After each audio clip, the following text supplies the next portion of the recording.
આપણે બધા જ ક્યારેક ને ક્યારેક એવું અનુભવીએ છીએ કે કોઈક ઉચ્ચ શક્તિ સાથે જોડાવું છે, પણ સવાલ એ છે કે સાચો રસ્તો કયો છે? ચાલો આજે એક એવા પ્રાચીન ગ્રંથની વાત કરીએ જે એક એવો જવાબ આપે છે જે કદાચ આપણી બધી જ માન્યતાઓને હલાવી શકે છે. તો એ સવાલ જે આપણા સૌના મનમાં આવે છે કે ઈશ્વર સાથે, એ દિવ્યતા સાથે જોડાવાનો સૌથી સારો રસ્તો કયો છે? શું એ પૂજાપાઠ છે, યોગ સાધના છે, કે પછી જ્ઞાન મેળવવાનો માર્ગ? અને હવે વાત અહીંથી જ રસપ્રદ બને છે, કારણ કે આ પ્રાચીન ગ્રંથ એકદમ ચોંકાવનારો જવાબ આપે છે. એ કહે છે કે જે રસ્તાઓને આપણે સામાન્ય રીતે સૌથી સારા માનીએ છીએ ને, એ કદાચ સૌથી અસરકારક છે જ નહીં. જાણે કે આપણે ખોટા દરવાજા પર જ દસ્તક દઈ રહ્યા હોઈએ. તો પછી સાચો દરવાજો છે કયો? ચાલો જોઈએ. આ ગ્રંથમાં ભગવાન શ્રી કૃષ્ણ પોતે જ બધા પરંપરાગત રસ્તાઓને જાણે બાજુ પર મૂકી દે છે અને એક એવો રસ્તો બતાવે છે જે દેખાવમાં બહુ સરળ છે, પણ એની શક્તિ અકલ્પનીય છે. જરા આ જુઓ. આ સરખામણી ખરેખર આંખો ખોલી નાખી એવી છે. એક બાજુ છે યોગ, જ્ઞાન, દાન, તપ, કેટલાય મોટા અને અઘરા રસ્તા, અને બીજી બાજુ એકદમ સરળ વિકલ્પ. શ્રી કૃષ્ણ શું કહે છે ખબર છે? કે આ બધામાંથી એક પણ રસ્તો મને એવી રીતે બાંધી નથી શકતો જે રીતે મારા ભક્તોનો સંગ મને બાંધે છે. આનો સીધો મતલબ શું થયો કે કનેક્શનનો અસલી રહસ્ય કોઈ કર્મકાંડમાં નહીં, પણ સાચા સંગમાં છે. પણ સવાલ એ છે કે આ રસ્તો છે કોના માટે? શું કોઈ ખાસ લાયકાત જોઈએ? બિલકુલ નહીં. જરા આ લિસ્ટ પર નજર તો કરો.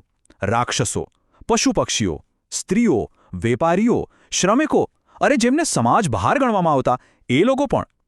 આનાથી મોટી વાત શું હોઈ શકે? કે આ રસ્તો કોઈ પદ, જાતિ કે જ્ઞાન નથી જોતો. એ બધા માટે ખુલ્લો છે. અને આ વાક્ય તો જાણે આખા ઉપદેશનો નિચોડ છે. એમણે ના કોઈ વેદશાસ્ત્રનો અભ્યાસ કર્યો, ના કોઈ મોટા સંતોની પૂજા કરી, ના કોઈ વ્રત કે તપસ્યા કરી, છતાં એમને ભગવાને પ્રાપ્ત કરી લીધા. કઈ રીતે? ફક્ત અને ફક્ત સંગ દ્વારા. આનાથી મોટો પુરાવો બીજો કયો હોઈ શકે? તો ઠીક છે, માની લીધું કે સંગતમાં બહુ શક્તિ છે, પણ એનું કોઈ ઉત્તમ ઉદાહરણ, કોઈ પરફેક્ટ એક્ઝામ્પલ? બિલકુલ છે, અને એના માટે આપણે જવું પડશે વ્રજમાં, ગોપીઓની કથા સાંભળવા, જેમનું પ્રેમ શુદ્ધ પ્રેમનું શ્રેષ્ઠ ઉદાહરણ છે. જ્યારે પ્રેમ ચરમસીમા પર હોય ત્યારે સમય ક્યાં રહે છે? ગોપીઓ માટે પણ એવું જ હતું. જ્યારે કૃષ્ણ એમની સાથે હોય તો આખી રાત બસ એક પળમાં વીતી જતી. એમના માટે સમયનું કોઈ અસ્તિત્વ જ નહોતું રહ્યું, કારણ કે એમનું સમગ્ર અસ્તિત્વ કૃષ્ણમાં જ સમાઈ ગયું હતું. પણ સિક્કાની બીજી બાજુ જુઓ. એ જ કૃષ્ણ જ્યારે મથુરા ચાલ્યા ગયા તો એ જ એક રાત એક કલ્પ જેટલી લાંબી લાગવા માંડી. કલ્પ એટલે અબજો વર્ષો. આ બતાવે છે કે એમનું જીવન, એમનો શ્વાસ, એમનો સમય બધું જ ફક્ત કૃષ્ણમય હતું. કૃષ્ણ વગર સમય પણ અટકી જતો. અને આ રૂપક કેટલું સુંદર છે. જેમ નદીઓ સાગરમાં ભળી જાય પછી એનું અલગ નામ કે રૂપ નથી રહેતું, એ બસ સાગર બની જાય છે. બસ એ જ રીતે ગોપીઓનું મન કૃષ્ણ સાથે એવું જોડાઈ ગયું હતું કે એમની પોતાની અલગ ઓળખ જ ઓગળી ગઈ. હું અને તુંનો ભેદ જ મટી ગયો. આ બધી વાત સમજાવ્યા પછી શ્રીકૃષ્ણ એમના પરમ ભક્ત ઉદ્ધવને જે કહે છે એ આખા ઉપદેશનો ક્લાઇમેક્સ છે. એકદમ ક્રાંતિકારી વાત. એ કહે છે, બધા જ નિયમોને છોડી દે. શાસ્ત્રોમાં જે લખ્યું છે કે આ કરવું અને આ ન કરવું એ બધું જ ત્યજી દે. તો પછી કરવાનું શું? બસ એકમાત્ર મારો જ આશરો લે, જે સર્વ જીવોનો આત્મા છે, અને બધા જ ભયમાંથી મુક્ત થઈ જા. કારણ કે ખરી આઝાદી નિયમો પાળવામાં નથી, પણ સંપૂર્ણપણે સમર્પિત થઈ જવામાં છે. આજ તો આખા ઉપદેશનો સાર છે. હવે સ્વાભાવિક છે કે આટલી મોટી વાત સાંભળીને મનમાં ગૂંચવણ થાય. ઉદ્ધવને પણ થઈ. એટલે એમને એક શંકા થાય છે, અને એ શંકાના જવાબમાં કૃષ્ણ હવે આ આખા સંસારનું, આ ભૌતિક જગતનું એક ચિત્ર રજૂ કરે છે, જેથી આપણને સમજાય કે આપણે આખરે છૂટવાનું શેમાંથી છે. ઉદ્ધવ પૂછે છે, મારું મન હજુ પણ અશાંત છે, મને શંકા છે. આ બધું આટલું સરળ કઈ રીતે હોઈ શકે? અને સાચું કહું તો આ સવાલ ખાલી ઉદ્ધવનો નથી, આપણા બધાનો છે. મન આટલી સહેલાઈથી માને નહીં. પણ સારી વાત એ છે કે આવી શંકા જ ઊંડા જ્ઞાનનો દરવાજો ખોલે છે. તો ઉદ્ધવની આ શંકા દૂર કરવા માટે કૃષ્ણ એક બહુ જ સુંદર રૂપકનો ઉપયોગ કરે છે. એ છે સંસાર તરુ, એટલે કે આ સંસારનું વૃક્ષ. પણ આ કોઈ સાધારણ વૃક્ષ નથી. સમજી લો કે આ આપણા આખા અસ્તિત્વનો, આપણા જીવનનો એક જીવંત નકશો છે. તો ચાલો આ નકશાને, આ વૃક્ષને જરા નજીકથી સમજીએ. આના બીજ શું છે? પુણ્ય અને પાપ. એના મૂળ આપણી અગણિત ઈચ્છાઓ અને વાસનાઓ. એના 3 થડ છે: સત્વ, રજસ અને તમસ. અને આટલા મોટા વૃક્ષ પર ફળ કેટલા લાગે છે? ફક્ત 2 જ: સુખ અને દુઃખ. મજાની વાત એ છે કે આ વૃક્ષ પર એક માળો છે જેમાં 2 પક્ષીઓ છે. એક જીવાત્મા જે આ સુખ દુઃખના ફળ ચાખે છે, અને બીજું પરમાત્મા જે બસ એક સાક્ષી બનીને બધું જ જુએ છે. તો હવે આપણી પાસે પ્રોબ્લેમનો આખો નકશો છે. આપણને ખબર છે કે આ સંસારનું વૃક્ષ કેવું છે અને આપણે એમાં ક્યાંક ફસાયેલા છીએ. તો હવે સૌથી મોટો સવાલ, આમાંથી બહાર નીકળવાનો રસ્તો શું? આ બંધનને કાપવા માટેનું હથિયાર કયું છે? પહેલાં એ સમજીએ કે આ સુખ દુઃખના ફળ કોણ ખાય છે. જો જે લોકો દુનિયાદારીમાં જ ડૂબેલા છે એમને અહીં ગીધ કયા છે, જેઓ ક્ષણિક સુખ પાછળ ભાગે છે અને અંતે દુઃખ જ ભોગવે છે. પણ બીજી બાજુ છે હંસ, એટલે કે જ્ઞાની લોકો. એ લોકો આ સુખ દુઃખના ફળને અડતા પણ નથી. એ તો આધ્યાત્મિક આનંદનું સાચું ફળ ચાખે છે. અને હવે એ હથિયારની વાત જે આ બંધનના વૃક્ષને કાપી શકે. એ શસ્ત્રનું નામ છે વિદ્યા કુઠાર, એટલે કે જ્ઞાનની કુહાડી. આ એ જ જ્ઞાન છે જે સાચું શું અને ખોટું શું એનો ભેદ બતાવીને આપણને આઝાદ કરાવે છે. તો આખી પ્રોસેસ શું છે? સ્ટેપ બાય સ્ટેપ સમજીએ. પહેલું પગલું, શુદ્ધ ભક્તિભાવથી ગુરુની સેવા કરીને જ્ઞાન મેળવો. બીજું પગલું, એ ભક્તિથી તમારી જ્ઞાનરૂપી કુહાડીને એકદમ ધારદાર બનાવો. ત્રીજું, એ ધારદાર કુહાડીથી સાવધાનીપૂર્વક તમારા આત્માના બંધનને, અહંકારને કાપી નાખો. અને છેલ્લું અને સૌથી અગત્યનું પગલું, જ્યારે આત્મ સાક્ષાત્કાર થઈ જાય ત્યારે એ કુહાડીને પણ બાજુ પર મૂકી દો, કારણ કે મંઝિલ પર પહોંચ્યા પછી રસ્તાની જરૂર નથી રહેતી. તો આ આખું પ્રાચીન જ્ઞાન આપણને એક બહુ જ ઊંડા સવાલ પાસે લાવીને ઊભા રાખી દે છે. જો ભક્તિ એ રસ્તો છે અને જ્ઞાન એ કુહાડી છે, તો સવાલ એ છે કે આપણે પોતાના જીવનમાં કયા વૃક્ષને કાપવાનો પ્રયત્ન કરી રહ્યા છીએ? આનો જવાબ બીજા કોઈ પાસે નહીં, પણ આપણી પોતાની અંદર જ છે.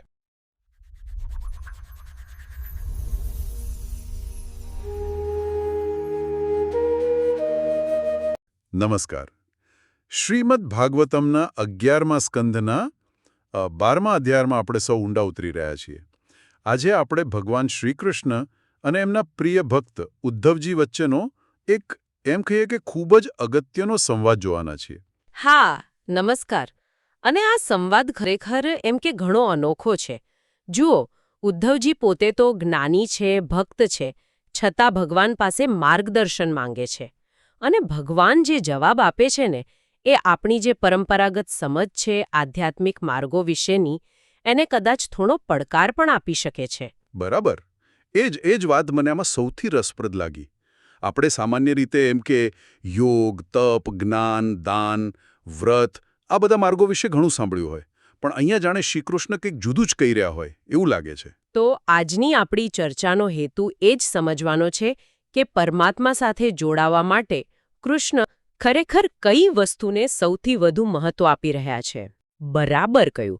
ઉદ્ધવજી તો આ બધા પરંપરાગત માર્ગો જાણે જ છે, પણ કૃષ્ણ જાણે એક વધુ સીધો, વધુ આમ રબાઈનો માર્ગ અને કદાચ વધુ શક્તિશાળી માર્ગ બતાવી રહ્યા છે. ચાલો તો આ સંવાદમાં જરા ઊંડા ઉતરીએ અને જોઈએ કે શું રહસ્યો ખુલે છે. શરૂઆત જ જુઓ, કેટલી જબરદસ્ત છે. ભગવાન પોતે સ્પષ્ટ શબ્દોમાં કહે છે કે યોગ, સાંખ્ય એટલે કે પેલું જ્ઞાન માર્ગ, ધર્મનું પાલન કરવું, વેદો ભણવા, કઠોર તપસ્યા કરવી, બધું જ છોડી દેવું, મોટા મોટા યજ્ઞ કરવા, દાન આપવું, વ્રતો કરવા, નિયમો પાળવા, આ બધું જ. આમાંથી કંઈ પણ મને એટલું વશમાં નથી કરી શકતું જેટલો સત્સંગ કરે છે. હવે આ સાંભળીને પહેલો સવાલ એ જ થાય કે આ સત્સંગ એટલે શું, અને એમાં આટલી બધી તાકાત ક્યાંથી આવી? કારણ કે આપણે તો સામાન્ય રીતે વ્યક્તિગત સાધના પર વધુ ભાર મૂકીએ છીએ ને. હા, સારો સવાલ છે. જુઓ, સત્સંગ એટલે મૂળભૂત રીતે સતનો સંગ, એટલે કે સારા લોકો, ભક્તો જે સત્યના માર્ગે ચાલે છે એમનો સંગ. અને ગ્રંથ પ્રમાણે એની જે આ અસાધારણ શક્તિ છે ને, એનું કારણ એ છે કે તે બીજી બધી જ આસક્તિઓનો નાશ કરી દે છે. અચ્છા. એટલે અહીંયા ભાર વ્યક્તિના એકલા પ્રયત્ન પરથી હટીને સંગતિના પ્રભાવ પર જાય છે. જાણે કે એક યોગ્ય વાતાવરણ મળે તો ખોટી વસ્તુઓ આપોઆપ છૂટી જાય. એમ કહી શકાય કે આપણું આધ્યાત્મિક વાતાવરણ કદાચ આપણી પેલી ઈચ્છાશક્તિ કરતાં પણ વધુ અસરકારક હોઈ શકે છે. અને પછી જે ઉદાહરણો આપ્યા છે એ તો ખરેખર એમ કે ચોંકાવી દે એવા છે. ભગવાન કહે છે કે દૈત્યો જેમ કે પ્રહલાદ, બલિરાજા, પછી રાક્ષસોમાં વિભીષણ, પશુઓમાં ગજેન્દ્ર, પક્ષીઓમાં જટાયુ, હા, ગંધર્વો, અપ્સરાઓ, નાગ, સિદ્ધો, ચારણો અને મનુષ્યોમાં પણ વૈશ્ય, શુદ્ર, સ્ત્રીઓ, ગોપીઓ, યજ્ઞપત્નીઓ, કુબ્જા અને જે સમાજ નીચલા ગણે એ વર્ગોમાંથી પણ લોકોએ ફક્ત સત્સંગથી જ મને પ્રાપ્ત કર્યો છે. એટલું જ નહીં, રજોગુણી અને તમોગુણી સ્વભાવવાળા પણ. હા, અને ગ્રંથ ખાસ ભાર દઈને કહે છે કે આમાંથી ઘણાએ કંઈ વિધિવત વેદ ભણ્યા નહોતા કે નહોતી કોઈ મહાપુરુષોની પરંપરાગત રીતે પૂજા ઉપાસના કરી કે નહોતા કઠોર વ્રત કે તપ કર્યા. છતાં ફક્ત સત્સંગના પ્રભાવથી જ એ લોકો પરમાત્મા સુધી પહોંચી ગયા. આ વાત તો આપણી પેલી પરંપરાગત માન્યતાઓને હચમચાવી દે છે. બિલકુલ. એમ લાગે છે કે આધ્યાત્મિક ઉન્નતિ માટે જન્મ, જાતિ, શિક્ષણ કે આપણા ભૂતકાળના કર્મો આ બધી જાણે પૂર્વજરૂરિયાતો કદાચ એટલી મહત્વની નથી. મુખ્ય વસ્તુ છે યોગ્ય સંગ. જો સાચો સંગ મળી જાય તો પછી તમારી પૃષ્ઠભૂમિ ગમે તેવી હોય, રસ્તો ખુલ્લો છે. આ તો ખરેખર બહુ મોટી વાત કહેવાય. ખરેખર આનાથી આધ્યાત્મિકતા જાણે વધુ સુલભ બની જાય છે. પણ કૃષ્ણ અહીં અટકતા નથી. તેઓ સત્સંગ પછી ભક્તિના એક ખાસ સ્વરૂપ પર આવે છે અને એના માટે ગોપીઓનું ઉદાહરણ આપે છે. હા, ગોપીઓ.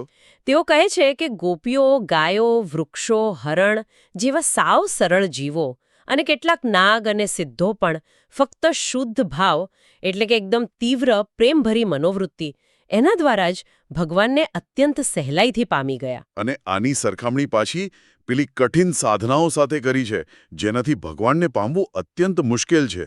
યોગ, સાંખ્ય, દાન, વ્રત, તપ, યજ્ઞ, શાસ્ત્રોનું પાંડિત્ય બતાવવું, વેદપાઠ, સંન્યાસ આ બધું એક બાજુ અને બીજી બાજુ ખાલી શુદ્ધ ભાવ.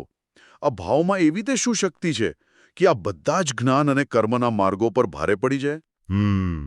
એ સમજવા માટે ગ્રંથ ગોપીઓની જે મનોદશા છે ને એનું અદ્ભુત ચિત્ર આપે છે.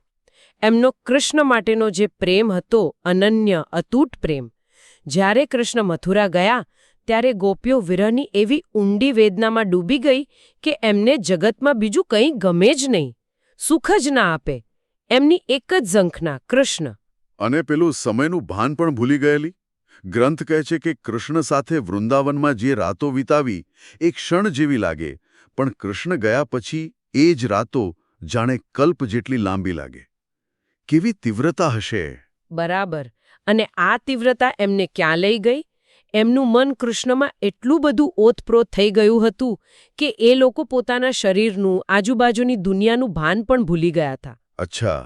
ગ્રંથ સરખામણી આપે છે જેમ સમાધિમાં લીન મુનિઓ હોય એ બહારના ને અંદરના જગતના ભેદ ભૂલી જાય, અથવા જેમ નદીઓ સમુદ્રમાં ભળીને પોતાનું નામ રૂપ ગુમાવી દે, એમ ગોપીઓ કૃષ્ણમય બની ગઈ હતી.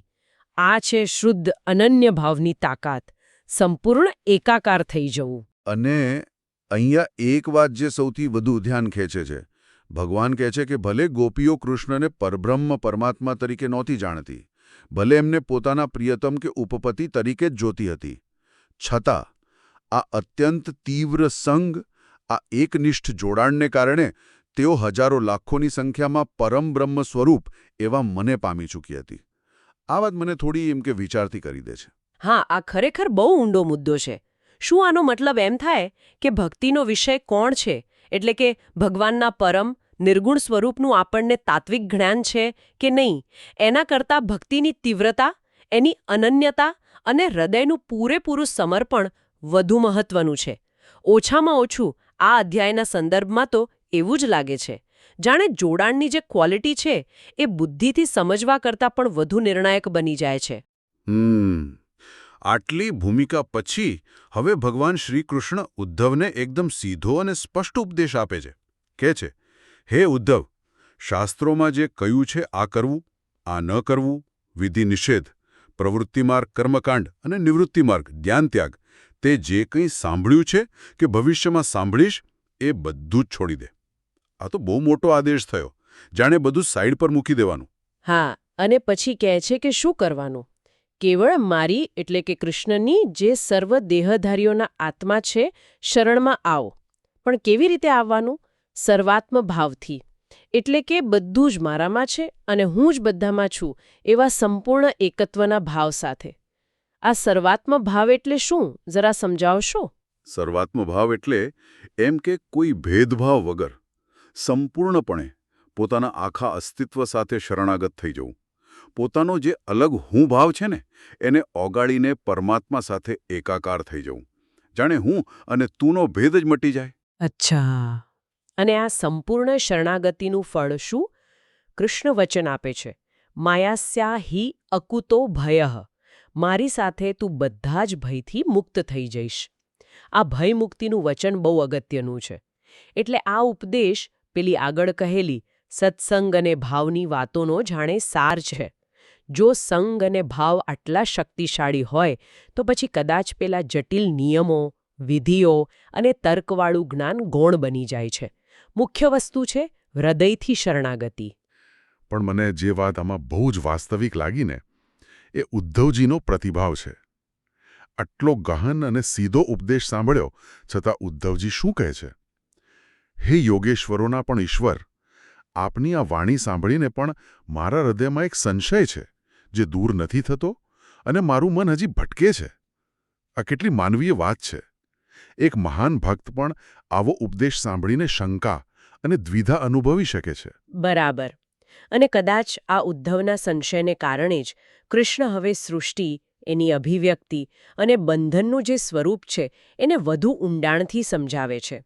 એ પહેલાં તો વાણી કેવી રીતે સૂક્ષ્મમાંથી સ્થૂળ બને છે એ સમજાવે છે, જેમ લાકડાના ઘર્ષણથી અગ્નિ પ્રગટ થાય એમ. પણ આ શક્તિઓ અને ગુણોને લીધે અનેક રૂપે દેખાય છે. જેમ એક બીજમાંથી આખું ઝાડ, એના ફળ ફૂલ બધું પ્રગટ થાય એમ. અને આ બધી જ ચર્ચા આપણને પહેલા બહુ પ્રખ્યાત અને ખૂબ જ શક્તિશાળી રૂપક તરફ લઈ જાય છે, સંસાર તરુ, એટલે કે ભૌતિક અસ્તિત્વનું વૃક્ષ. કૃષ્ણ આ આખા માયાવી જગતને એક ઝાડના રૂપમાં વર્ણવે છે. હા, આ રૂપક તો ખરેખર અદ્ભુત છે. ચાલો એને જરા સમજીએ. આ વૃક્ષ પુરાણું છે, કર્મો એના મૂળમાં છે અને કર્મોના ફળ સુખ દુઃખ આપે છે. એના 2 બીજ છે, કદાચ પુણ્ય પાપ, 100 મૂળ એટલે અસંખ્ય વાસનાઓ, 3 થળ, 3 ગુણો સત્વ રજસ તમસ જે આખા ઝાડને ઊભું રાખે, 5 મુખ્ય ડાળીઓ, પંચમહાભૂત કે પછી 5 જ્ઞાનેન્દ્રિયો જે જગતનો અનુભવ કરાવે. હા, અને આગળ વર્ણન છે 5 રસ, શબ્દ, સ્પર્શ, રૂપ, રસ, ગંધ જેવા વિષયો જેના તરફ ઇન્દ્રિયો રૂપી ડાળીઓ ખેંચાય. 11 નાની ડાળીઓ, મન વત્તા 10 ઇન્દ્રિયો, 5 જ્ઞાન, 5 કર્મ. એમાં પાછા 2 પક્ષીઓનો માળો, એક જીવાત્મા જે ફળ ચાખે છે અને બીજો પરમાત્મા જે ફક્ત સાક્ષી છે. 3 છાલ, ફરીથી 3 ગુણો જે સ્વરૂપને ઢાંકી દે અને 2 ફળ, સુખ અને દુઃખ. અને આ બધું માયાના પ્રભાવ હેઠળ ઊભું છે. આખું અસ્તિત્વ જાણે આ એક ઝાડમાં સમાઈ ગયું. અને આ ઝાડના ફળો સાથે જુદા જુદા લોકો કેવો વ્યવહાર કરે છે એ પણ રસપ્રદ છે. જે લોકો ગૃધ્ર એટલે કે ગીધ જેવા છે, ભોગવિલાસી, સંસારમાં જ રચ્યા પચ્યા રહે છે, એ લોકો એક ફળ એટલે કે ભૌતિક સુખ દુઃખ ખાય છે, એમાં જ પડ્યા રહે છે. માં રહેનારા ત્યાગી જ્ઞાની મુનિઓ છે, એ લોકો બીજું ફળ કદાચ સૂક્ષ્મ આંતરિક આનંદ કે જ્ઞાન ચાખે છે. પણ કૃષ્ણ શું કહે છે કે ખરેખર વેદનો સાર કોણ જાણે છે? એ જે ગુરુના માર્ગદર્શનથી, ઇજ્જય એટલે પૂજનીય આચાર્યો દ્વારા.